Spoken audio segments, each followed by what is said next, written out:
Gemini, ito yung ganap sa inyo sa January 1 hanggang January 15. 15 reading ito guys. Pasensya na kayo kung maingay ang aking background.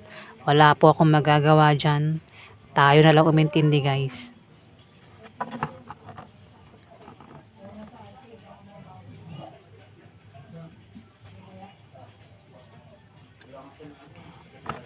Ano kay Gemini sa January 1 hanggang January 15. Ano kay Gemini sa January 15.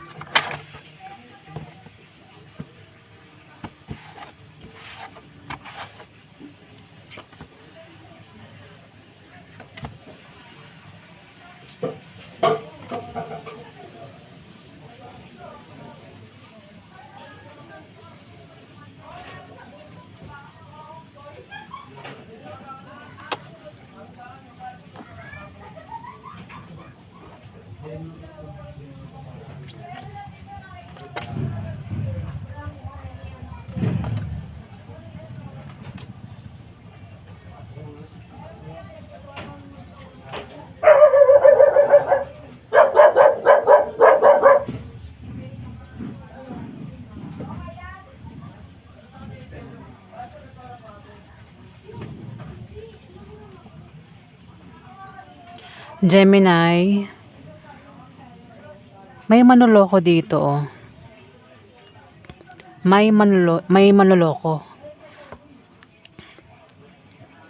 Ingat sa manloloko, Gemini, sa 15 days na yan. Pwedeng maloko ka sa pera o maloko ka sa pag-ibig.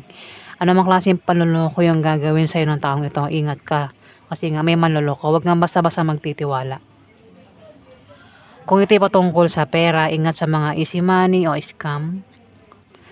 O kung patungkol sa pag-ibig, ayan. Ingat na ikaw ay maloko sa pag-ibig. Huwag basta magtiwala, 'di ba? Meron ka raw malalamang masamang balita sa 15 days na 'yan, Gemini. Kung hindi man ikaw yung makaalam ng masamang balita, may kilala ka ang makakaalam ng masamang balita. Ayan Gemini Kung di man tumama ito sa'yo, maaaring tumama sa kakilala mo. Magkakaroon ng away na patungkol sa pera sa 15 days na yan, Gemini. Pero yung away sa pera ay malulutas din naman. May tao rin dito, Gemini, ang nagbabalak magtayo ng negosyo sa 15 days na yan. Pwedeng ikaw yan, pero kung hindi ikaw yan, maaaring kilala mo siya. Maaari din na may tao dito ang magpapayo na patungkol sa negosyo. Kung nagbabalak kayo magtayo ng negosyo, Gemini,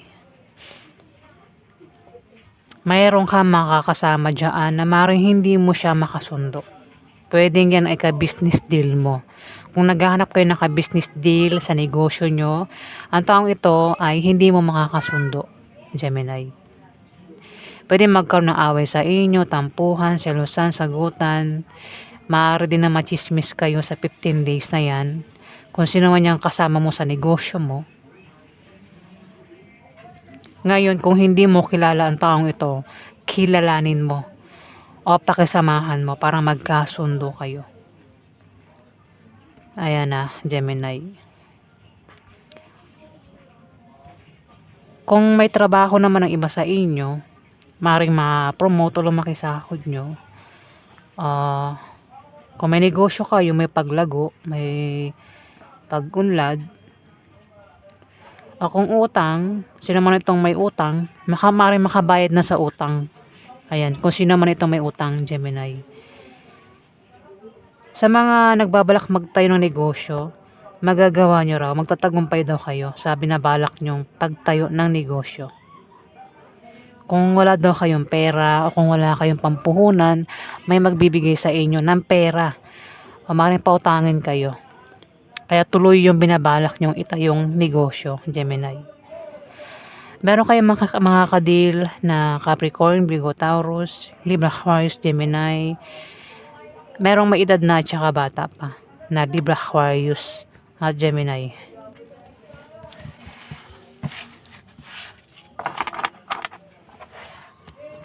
Ano pa ganap kayo? Gemini, sa January 1 hanggang kay Gemini, sa January 1 hanggang January 15.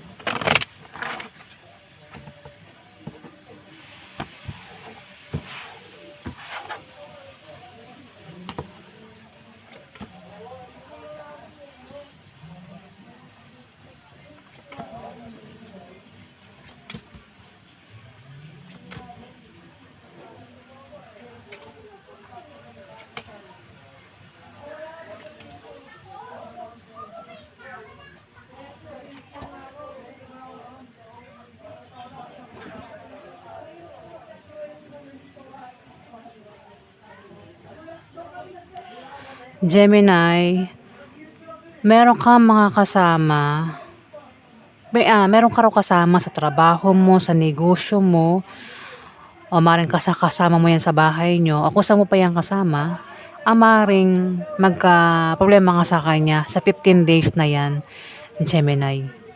O siya yung magkaka-problema nang dahil sa'yo, Gemini. Kasi may tao magkaka-problema rito eh. Pwede ikaw yung magka-problema o ikaw yung magbibigay ng problema sa kanya. At mukhang problema ito sa love life at sa pamilya, o baka siya ay may gulong kakasangkutan, Gemini, sa 15 days na yan. Pwede ikaw, kung hindi man ikaw, pwedeng tumama ito sa kakilala mo. Problemado sa pamilya, love life, o baka may gulong kakasangkutan ng taong ito. Mayroon din pag-travel. May magta-travel dito. Pwedeng kilala mo siya. Maraming dahilan ng pag-travel. Basta magkakaroon ng pag-travel dito. Kung utang sa loan, ang taong ito, ma-approve yung loan na yan, Gemini. Pwede rin kaya magta-travel. Baka ito ay mag-a-apply ng trabaho. Pwedeng kilala mo siya kung hindi ikaw yan, Gemini. Kasi may taong mag-a-apply ng trabaho dito. Kung may trabaho ang taong ito, nagbabalak mag-resign sa kanyang trabaho. At sa mga tao nang babalak mag-resign, sinasabi rito na wag basta-basta mag-resign hanggat hindi nakakahanap ng bagong kapalit na trabaho para hindi magsisi. Sa mga nagbabalak naman mag-apply ng trabaho sa 15 days na yan, sa inyong pag-apply, o sino man ito na mag-apply sa kanyang pag-apply o pag-travel, meron daw siyang makikilala na pwede niya maging karelasyon kung single siya. O pwede maging third party yan. Meron talagang travel, puro travel ito. Sa 15 days. Yung iba, dahilan ng pag-travel, dahil sa bagong business deal, o dahil sa nakabili ng bagong bahay, o lilipat ng bahay. Yung iba, mag-a-apply ng trabaho. O mag-resign sa kanyang trabaho. May tao rin dito yung hirap pumili sa 15 days. Nahihirapan itong pumili sa dalawang tao, dalawang karelasyon, dalawang bagay, dalawang trabaho, basta dalawa yung pagpipilian niya at hirap itong pumili. Kasi may tao dito yung may pabago-bago ng feeling sa kanyang karelasyon. At maaaring biguin niya o saktan niya. Ikaw, Gemini, o ikaw yung gumawa niyan sa kanya. Ayan, isang taong may pabago-bago ng feelings at namimili ito, hirap pumili.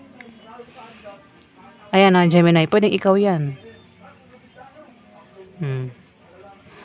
Alamin natin yung outcome sa inyo, Gemini. Outcome po sa mga Gemini sa January 1 hanggang January 15.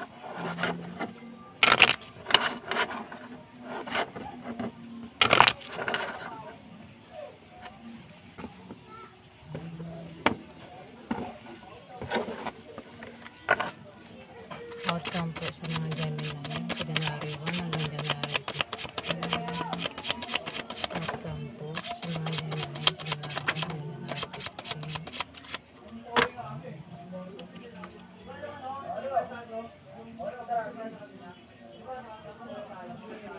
15. Sorry, nasasagi. Outcome po sa mga Gemini.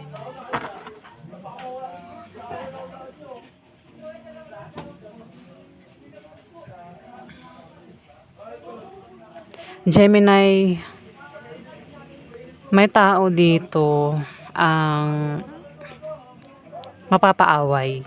Kung hindi man ikaw yung mapaaway dito, huwag kang sumali sa away, Magkakaroon ng away sa 15 days. Ito yung outcome. Away na posibleng mauwi sa demandahan yung away. O maring lumaki yung away sa kanilang dalawa. Gemini, maring kilala mo ang dalawang ito na mag-aaway sa 15 days na yan. Pero kung hindi ka kasali sa away, huwag kang sumali sa away, Gemini.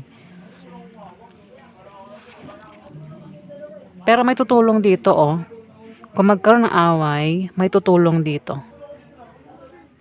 Ayan, Gemini. Meron kang makaka-deal na Capricorn, Virgo, Taurus, Aries, Leo, Sagittarius. May edad na. Merong bata pa na Aries, Leo, Sagittarius. Libra, Aquarius, Gemini din. Ayan. Ayan po yung ganap sa inyo, Gemini.